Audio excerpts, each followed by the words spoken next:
Welcome to Kingdom Insight with Dr. L.K. Leonard, raising saints back to God through clarity, structure, and spiritual authority. In episode 1, we talked about why leaders drift. In episode 2, we discussed realigning, restoring alignment. In episode 3, we focused on how to protect ministry culture. But none of that really can be sustained without a disciplined leadership, because culture reflects leadership and leadership is sustained by discipline. So today I want to talk to you about guarding your leadership discipline, because leaders don't drift because they lose their calling. That's never the case. They drift because they neglect the disciplines in their ministry, not because they lose their calling, but because they drift in, and they because they neglect the disciplines that they have in their life. See, discipline sustains our calling. That's the first thing we must understand, is that when you have discipline, it sustains your calling. 1 Corinthians 9:27 says, "But I discipline my body and I keep it under control." Paul understood something that every leader must understand, and that is calling is given, discipline is developed. Let me say that again. Calling is given, but your disciplines are developed. God gives you your calling, but it takes your disciplines to be developed. You can be called, but sometimes you can still be ineffective. Even though you're called, you'll be ineffective. You can be gifted, but you can be inconsistent. Discipline is what sustains your effectiveness over time. Many leaders rely on gifting, but they neglect their disciplines. And over time, they'll find themselves gifted without discipline. It leads to inconsistency. So we must be, no matter how gifted we are, we have to learn how to be disciplined and have disciplines in our life.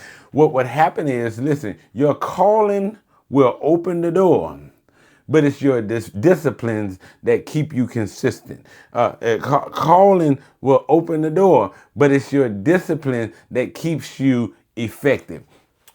You hear that? Hear me. Let me say that one more time. Your calling will open the door, but your discipline will keep you effective in your ministry. So we must remember that discipline sustain our calling. Listen, not only do disciplines sustain our calling, but private disciplines shape public impact.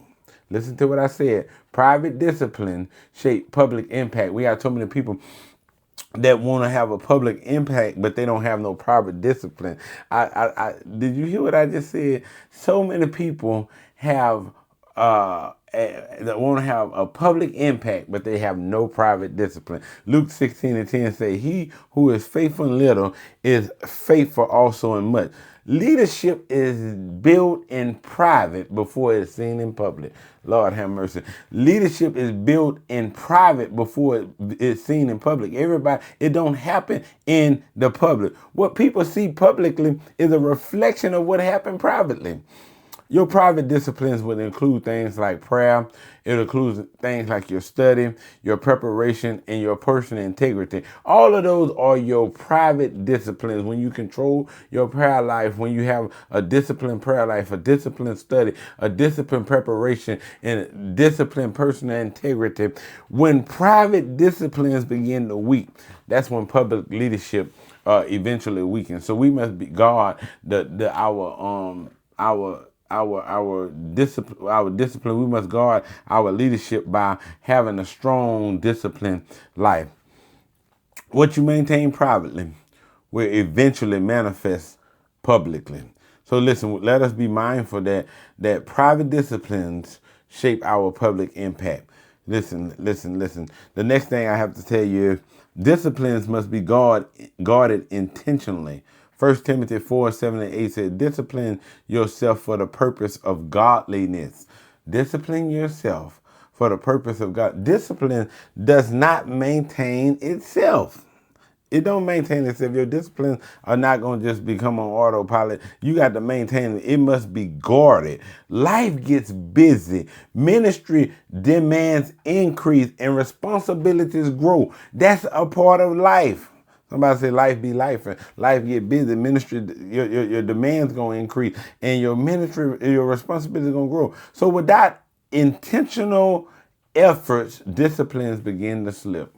If you don't have an intentional effort, your discipline is going to begin to slip. So leaders must schedule their discipline, protect their time, and guard their focus. You got to schedule your discipline. Sometimes you got to set an alarm to pray. You got to set an alarm to read your Bible. You got to set an alarm to meditate. And so that's what you got to guard your focus, so that it's got to be intentional. If you don't guard your discipline will intentionally fade.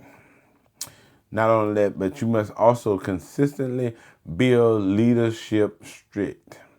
Galatians 6:9 say, let us not grow weary in doing well. Leadership strength is built through consistency. It's built through consistency. You got to stay consistent. It's not a occasional effort. It's not a emotional moment, but it's consistency. We must remain consistent. Small, repeated disciplines over time produce strong leadership. It don't have to be all that at once, but if you do small, repeated disciplines over time, you'll get a strong leadership. So strong leaders are not built in moments. They are built in habits. Lord, did you just hear? Strong leaders are not built in moments. They are built in habits. You got to make a habit out of this. So in my closing charge, I say, if you want to protect your leadership, guard your discipline. Because discipline sustains calling. Discipline shapes culture. Discipline strengthens leadership. Do not neglect the private disciplines that keep you aligned, because leaders who remain disciplined remain effective. This is Kingdom Insight, leadership, structure, and clarity.